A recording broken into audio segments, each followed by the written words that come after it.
Welcome to You and Me Conversations. You and Me is a series of queer BIPOC love stories.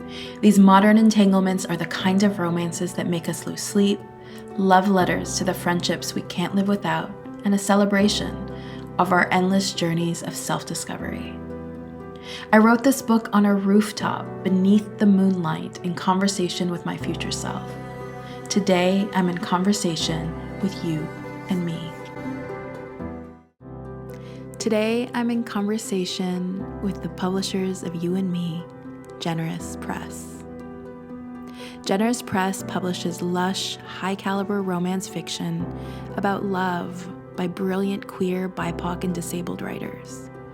Radical inclusivity is at the heart of their mission as they aim to please readers like you. Together, they imagine a world in which all people are cherished and free. Join us for this delicious conversation with Elena Ellis and Amber Flame. It's impossible to celebrate the book without a conversation with Elena and Amber. Without them, this would not be a reality. This relationship is what allowed me to give birth to this project. When I was searching for people to bring this book to life with me, the thing I needed most was someone or people that would understand. They would understand the project beyond the words in a greater scope of the kind of stories we're hoping to tell, how we hope to reimagine, and truthfully, that had the same type of hearts. And I was very lucky to find you two. And I feel so privileged to be able to bring this to you guys with them. So let's have a conversation about it. You times them. You times us. You Yeah, times we. Us times we. you. Us times us. I Us let time. I know I just you just asked us what we want to talk about. I was like, what do you want to talk about? But now I have a question for you. Okay. Because I'm not sure I know. Yeah. How did it come to be that you because I know like our journey together started with you we published a short story of yours in our anthology. Yeah. That was the first book that Generous Press ever published. But Yeah. how did you find the call for submissions or like how did you come to follow Oh, us or That is a really good question.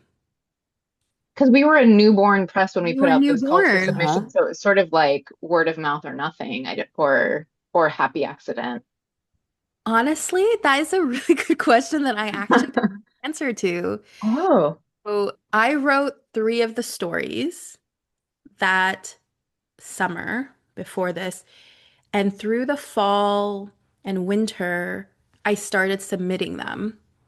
So that I remember because my readers really like them Mhm. and they said you should submit. And I thought, well, I don't know what that is, sure. And I got a lot of rejections, which I've saved and I will print and wallpaper my wall. I will never forget. Yeah, I like kind of love them. I have this thing, it's the same with dating that I applied here, which is I love it not working out. Like I hmm. love the rejection because it makes it so clear that it's not meant to be. So Mm, every single time there's like a no, I'm like, great. So the it's yes a is clear. kindness, yeah. So I don't need to negotiate anything here. Like if it's a no, it's a no. It's a full statement, a no. And so I know when I have a yes, what alignment feels like. And so I apply it to dating a lot. Like I had this thing once where, like very like in my 20s where I did these things called duty dates. And we made like a group of friends made us each go on these dates for a month. And they'd be like, "How was yours?" And I was like, "They were terrible." And they're like, "Oh, that's so bad." I'm like, "No, it's amazing." It's like so good because then I know when I have that feeling, it's not Mm, made up. mhm. Hmm. It was the same with like getting rejected with these submissions. I was like, okay, like it's like you if you know, you know. Like if you get it, you get it. And if you don't, then I'm gonna keep looking until someone understands Hmm. what we're doing here. And I hate explaining myself or defending myself, so it was actually kind of a gift. So when I say that I will print them, I mean that it's like with love that I'm like, thank you to keep like redirecting until it was right. And Mm, some part of that I must have seen the call because you had a call for the anthology. Hmm. Mhm. And that's what I sent the three stories, or I picked one, I sent one, and then you guys asked to We see, and then picked one. I think we simultaneously had a call for anthologies and a call for book length Partials. projects, yeah. Hmm. including proposals. So you sent us a story Oh, submission and also a proposal with the three stories. but where did I see Yeah. it is the question, and I don't actually know, That's which so is interesting wild. because I Yeah. know we only posted it a handful of places, but I'm Right. so happy that you Yeah. found us. And I remember like the because we were, it is really interesting having worked places where you get just like thousands of submissions and many of them are very, very strong. And it's sort of Hmm. always like working against a flood of submissions to find the thing. And then we had the opposite, not the opposite, but we had a really different scenario because we were just creaked open our door. Right. Mhm. And so it was like, what are we gonna get? And we got some absolute treasure, which ended up in the book. Mhm. But we also got a lot of, just sort of like broad range of quality in our submissions queue. Mhm. And also a lot of stories that needed like really, really heavy editorial support and that kind of thing. And there was definitely experience with both your story submission and your proposal, which came with like you had done some graphic design around it. It came packaged, It and it did. just It was like had a this pitch deck. feeling. Yeah, no, it did, Yeah, and I did but a it was pitch a deck. good pitch deck because some Okay. people do that, and you're like, cool, Not you helpful. can't dress up, it's like, but the voice was so like propulsive and just like easy to and now we know you're a Gemini and I'm like yeah there's like a Gemini sort of like gossipy listen to me I'm telling the story voice Hmm. Yeah. right away and or like I'm letting you in on my secrets kind of voice right away and then had a gloss to it that I think is really special and something you bring so it was a very memorable submission Oh, that obviously feels so good yeah. to hear. Yes, When I did you, definitely had one, a pitch deck. yeah, you were right. It's been really interesting working with you through this process too, because you have had a really clear like sort of vision for yourself ultimately, even while you were still writing, even while you were still Mhm. developing. Um, and so like that was my question. I Mhm. was like, I got a question, which is a Mhm. follow-up. When did you kind of know that you had that it wasn't just like did you set out going I'm going to write a series of stories? Did you start with one? Like at what point, if you had three or so at submission time, what point did you think, oh, I want to write a book that is like a series of these stories? How did it come So, to you as a project? okay, so during the pandemic, I started a writing group. It was called The Spoken Word. I still have it. And I DM'd a bunch of women that I did not know. And I said, hey, do you want to write together? I just really needed a space to create. I specifically picked people that I did not know. This is why, because when you are experimenting with versions of you that you are not sure who they are, you need people that don't know you. Because I didn't want the burden, even if the loves of my life would never burden. I needed to be anonymous a little bit to play. So my writing was something I did only for myself, and I wasn't ready to share it or didn't understand how to share it. It wasn't my like profession or my education. So I started this writing group and I established this form to it where we have monthly prompts and it's called the spoken word because the whole point of it was that we had to read our pieces out loud. I was really interested in performance as the medium. And so through that, it was mostly spoken word poetry. And I got my first poem published through that because I got to work on it with the group. But, a year or two into, hosting and facilitating this group, one of the prompts we had was a meet cute. And so by then I had never written like fiction. I definitely had not written anything romance related. And I hadn't even written in that mode because most of it again was like more spoken word. And so I did a scene of like two women stuck in an elevator, which is now Takaya and Goli. And so I did that opening scene where they're stuck in the elevator. And I remember reading it because, again, in this group, we don't share the piece, we just read it. So their experience is like live. So you wouldn't have had the piece before I read it. And as I'm Mhm. reading it, everyone's laughing. And I was Mhm. like, wait, what's happening? And they were like, and when I finished, because it was just, a page or two at that point, they were like, what happens? And I was like, I don't know. I'm just doing it for like our monthly. And they're like, no, no, finish it. I want to know what happens to these two. Mhm. And I was like, what do you mean? They're like it's funny and it's like curious. And so I was like, oh. And what I remember more than anything is that it was really fun to write. So my original like pulse was like, I am having so much fun. I'm going through a divorce. I am so desperate to reimagine what love is. And writing this was really joyful. So I'm going to keep doing it. So when I had one, and then I had this idea of another couple, and then I had an idea. And then as I kind of imagined them, I was like, oh, this is like an ecosystem of people. And what we get to do in this large network of humans that are like related, chosen family, siblings, friends, whatever, it's that we get to go like zoom into each of their private lives. So if we imagine them as this network of a group of friends, each chapter takes us into two of them and into two of them and into two of them. So the short story element allows us, it's less of like it's standalone and more about what it would look like if you saw a whole cast of people and you got a little microscope and you got to go to zoom into two of them and then zoom into this two and then understand their relationship dynamics. And so that's kind of how it started. And when I thought of it as that, I was like, oh, this is how it's meant to be. And now, even imagining a sequel, it's like, well, who can I zoom into now?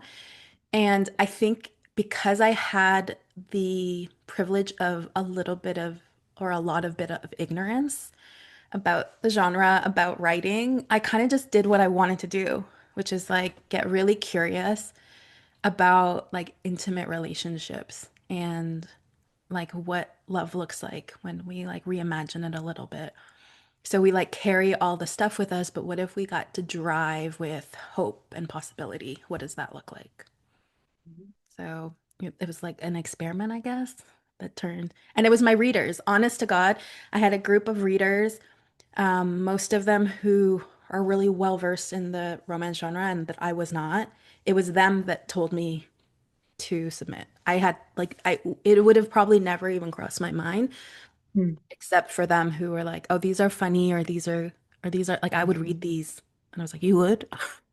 Yeah. So I was like, "Okay." It's it's such a good origin story. I'm really glad to hear. Like, I think we got it in bits sort of as we corresponded when we first, now years ago, when we first acquired Yeah. work training. But it reminds me actually of, it's like a huge foundational part of the origin story between me and Flame is this queer writing school that used to exist in Seattle called Bent, founded Mm. by Tara Hardy.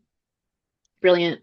If you don't know her work, go find it. But like Tara founded a writing school for queers that started in her living room, and then it was in a series of other places that we would set up to feel like a living room with no more than 12 people in a classroom at a time. And the whole thing was we read something and talk about it. We have a prompt that's somehow provocative. We write, we share aloud, we hone our ears for how to respond to something we're hearing aloud, and we tell each other what's working about it. And then we do it again. And that was like the whole model. And it changed like all of our lives. Literally everybody Yeah. who went Yeah. there is some kind of like some kind of creative in that way, like learns how to apply the listening. So many of them are therapists and social workers, lawyers, and Mhm. like some kind of people worker, Mhm. because like it's and it's reminding me of what we were talking about a little bit before we jumped on to record, Mhm. was this idea of what does it mean to become a romance writer and to write like Mhm. commercial fiction versus literary fiction, and that kind of Mhm. like line, and to bring it back to our origin story of like what does it mean to, I mean, I love that you Elena, of course, focused in on the craft of it, that we were honing Mhm. a skill, a craft skill of Mhm. of like listening and responding and being observant and present for a piece of work that we were experiencing live in real time. We Mhm. were not going to get to see it on, we're not going to get to analyze it in the way that so much of like ivory tower academia is about, like looking into the text and looking into text that's been looked into a million times and looking into Mhm. what everybody else has said about the text. And, you know, do you agree? Do you not agree? And there's no sense of the musicality of it. And so Mhm. one of the things that I think that I, you know, I come to poetry and writing as a musician first. And so Mhm. one of the things that I love about these stories in you and me, but Mhm. also just what we're looking for as publishers is this ability to hear the story. Like Mhm.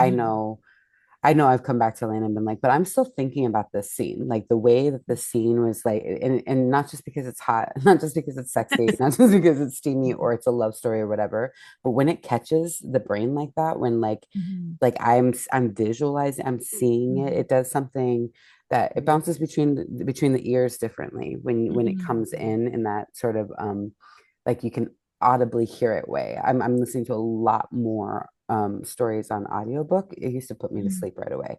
Turns out if you listen to romance, less likely to fall asleep Mhm. to it. I don't know why. Like putting it on while I'm cleaning, while I'm cooking, and you know, just doing my thing. But it's like, what does it mean to sort of indulge in, and I think of what our stories is like allowing ourselves to indulge in both the pleasure and delight and lightness, Mhm. comfortingness of romance. Like you said, I was having fun. I was Mhm. it wasn't hard. You were going through other things in life, and so to be able Mhm. to write these like cute short stories was like a reprieve from that as well. There's that element which is valuable in itself, but there's Mhm. also the the permission here to like make them as beautiful as possible, right? to Mhm. to to e- engage the senses in the same way that you would any other book that you wanted to enjoy, whether it was a romance or not. Like I think that's what's really lovely about these stories is that there's this yeah, there's this the dialogue. We were really focused on that, like who's speaking here and how do we make them each have a distinct voice and what Mhm. is their voice and why is their voice, and that's so like I want people when they're reading this to hear the different accents and the different emphasis and Mhm. like and to Mhm. like linger over the words, you know, that they're teaching each other in their mother tongue, you know, like that kind of thing is just so beautiful in this. And to have that sort of ride the line. You're new to romance. This Mhm. wasn't like a genre that you were like, oh, I'm a huge reader and this is what I do and this is what I read. Mhm. So crossing into this world that is its own world, but also bringing with you so much of your world. How has that been? How's that felt? And you know, you were like, I don't want to be in the place of defending my work. So I'm not asking Yeah, you no, I know. defensively. I'm asking you like an invitation. Like, what has that invited you to be able to do? Um,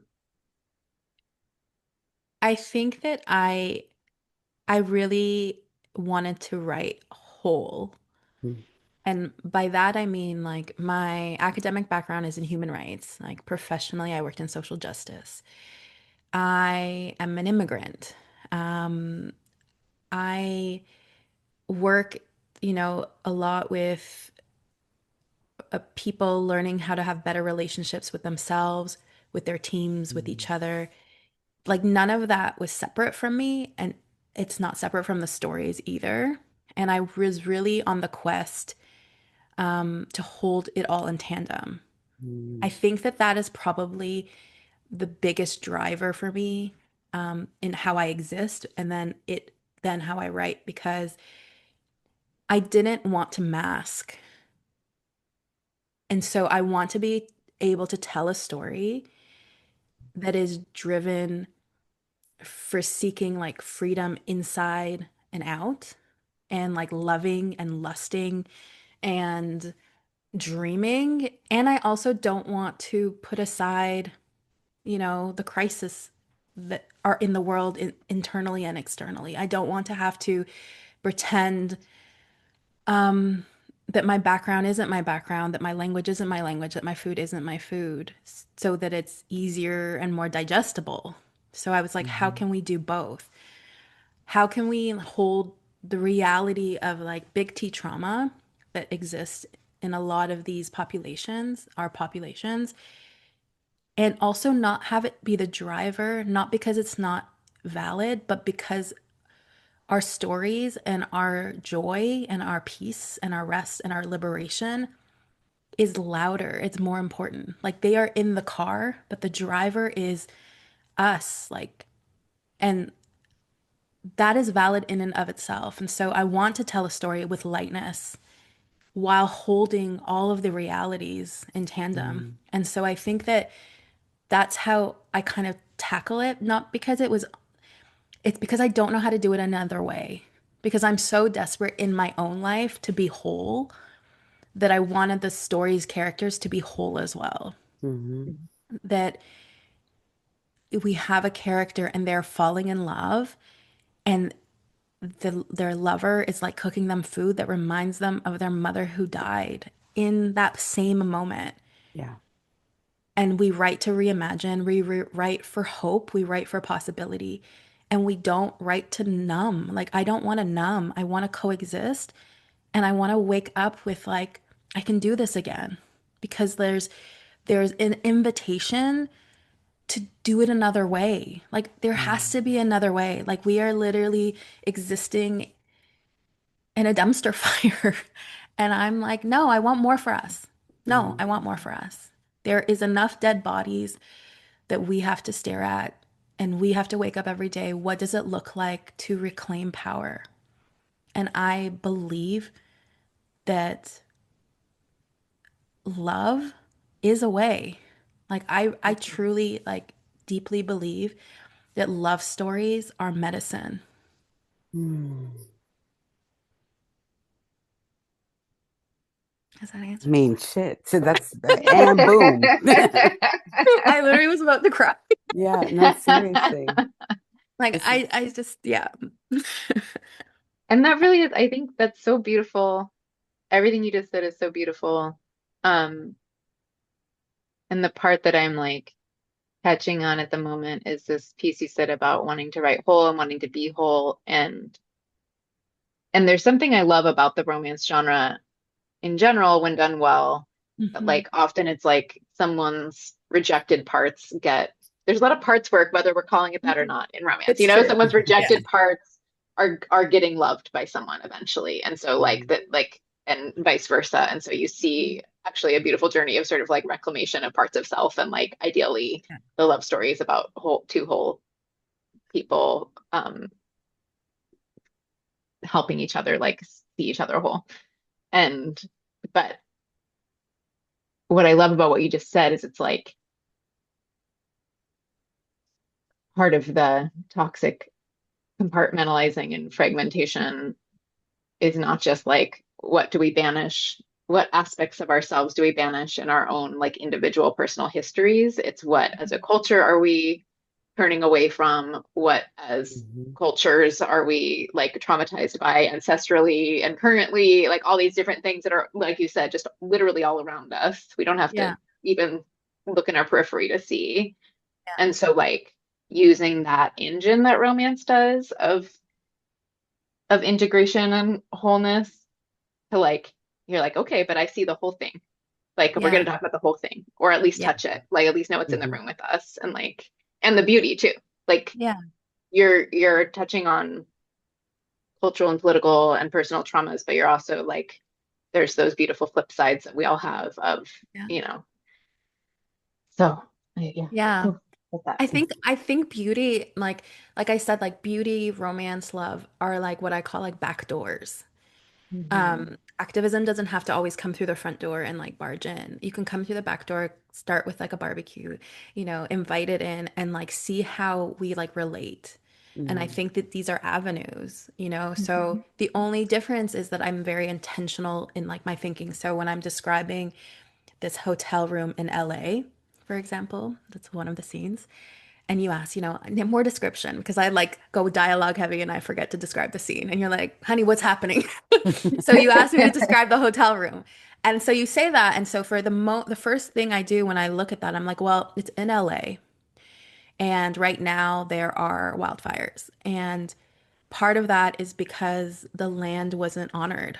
So if I'm going to put wood pieces in this hotel room, and I'm just going to describe it Mhm. beautifully because I like the aesthetic. What you do. Hmm. I'm also going to look up what are the actual indigenous trees to the land Mhm. and use that wood. Mhm. That's Hmm. how you do both from my perspective. So Hmm. maybe no one will ever see it. No one will ever know because that's not in the text. It's just Mhm. I name a tree, you would never know. But for me, that's what I'm doing. I literally start Googling the indigenous like trees to the land, what would make sense to build with. And then when I describe what you read as the aesthetic of the room, what is really is an intentional choice to make sure, like, even in Hmm. these ways, we don't create more harm. I'm like, I think you can do both. Hmm. Yeah. Well, it's interesting too, like this.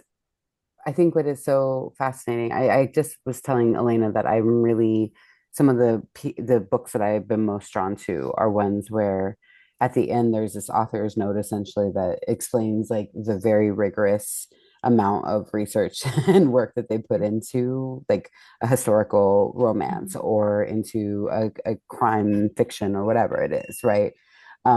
So sorry if you can hear the beeping in the background. So I'm really like fascinated by how maybe even more vigorous Hmm. genre writers are Hmm. about their Hmm. facts Hmm. and about the choices that they make. I'm seeing it in poetry too, like eco-political or Hmm. eco-poetry is becoming this sort of like thing that I'm because I have a friend who writes that kind of poetry. I'm like becoming aware of all these other people who are writing like very specifically eco-political and eco-poetical work, and Hmm. there there's no there's no slippage if that's Hmm. like what you're talking about is you're like I'm going to do this research to look and that's one of the small ways you can honor it. That's one of the small ways you can say this is what I'm committed to, and it shows up in this that the integrity of voice is Hmm. something that is really like it's when it's that relaxing into an author's into trusting the author to take us on the story because you're not okay, it's all made up and who knows what's happening and is that real, and you're not like pulled out you just can relax and be in the story and know that I don't know, like that's the kind of thing that like hooks my ear, and I'm like, wait, no, that can't be real. Like, wait, and then I'm off on Wikipedia land, trying to figure out whether that's actual factual or not, right? And so I think there's something really beneficial, maybe, about the amount of judgment and critique that genre fiction comes under, in that Hmm. it's made the authors, the writers of genre fiction be more like have so much more integrity when it comes to like stating something as a setting or stating something as historical fact or like framing something. um you're doing a lot more work, I guess is what I'm trying to say. Like you're making sure you do the work, and it's just not that hard to ask for. And Hmm. it is not something that we can expect from a lot of like old school traditional publishers, old school traditional authors in terms of like, yeah, I just think of my like my grandmother's bodice strippers, right? And I was like, Hmm. were we checking facts? I don't think we were checking We facts. were not. I'm pretty sure we were not checking facts at that point, right? Um, yeah, and I think that is one of the potentials and possibilities for this genre too, in the activist work. Elena Hmm. knows that I'll get on my soapbox about like this is my activism and this is why I love this is because there's an Hmm. opportunity here to reach Yeah, people and say things that they wouldn't hear, but they'll they hear in wouldn't. a romance. So here they'll read it and Exactly. be like, this is great. I love these characters, and then be like, oh shit, I kind of loved some queer characters, or I really love Mhm. some brown people. Like I You know related in these ways.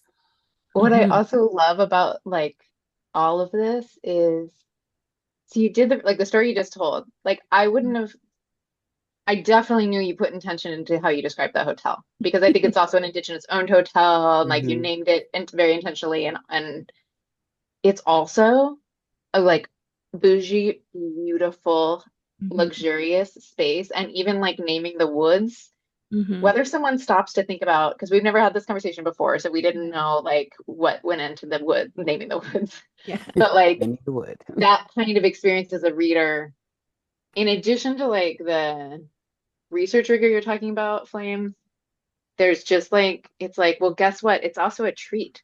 Like you're Mm. also being treated to Yeah. details that are like Yes. the intention in there, the sort of subconscious experience, whether you know it or not, that you're getting treated to that intention. And then also the combination of the like realism and the fantasy. Because Hmm. this one, people are gonna be like, where's this hotel? It's like one little paragraph. It's But Right. this one, it's such a good example that you do a really good job writing fantasy of like, I'm like, yeah, I am also relaxing in this hotel. I also have this fancy job that I think probably pays me really, really good salary. I also have like this wardrobe or whatever. I'm also I having have a five cool orgasms name in and every. an amazing Yeah. wardrobe and really cool friends who Yeah. do really amazing shit all the time. I'm there. I am a part of this crew. Yes. my Yeah. version of speculative fiction. Oh, but it's like I don't know if you've heard the phrase romance reasons, but people will talk about that it's like, and then this happens because romance reasons. Because there's Hmm. also this like the flip side is there's this permission to be like, why would that happen? Romance reasons. I Because we get mean, to have a lot of what we want in this space, in this genre. We mhm. get to Yeah. treat ourselves, and like that is such a cool Yeah.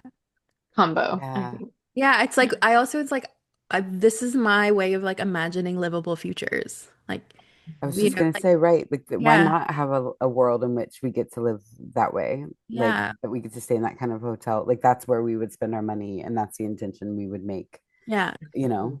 Mm-hmm. Yeah. That's my way. I'm like, this matters and it can be this way.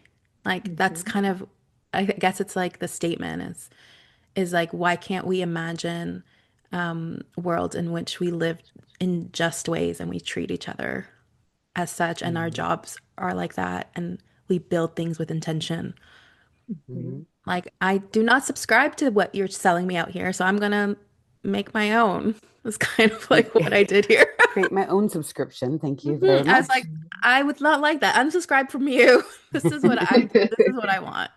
So yeah, this is my way of creating a possible future, I guess. Are you writing more romance? Are you writing other things? What does Right writing now. look like now? Hmm. Right now, I'm playing with the sequel. Hmm. So I've taken some of the characters from You and Me that were kind of like supporting characters, and I'm building them into new storylines. I lean deeply into kind of the spaces I live in, which means again, like all characters are above 30, 35. These ones are above 40. So what does it look like?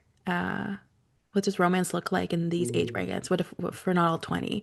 It also deals with like again real things. So the current couple is like going through perimenopause together. What does that look like? And whenever I bring it up, people are like, "Yes, we need that." Like, so it plays with that.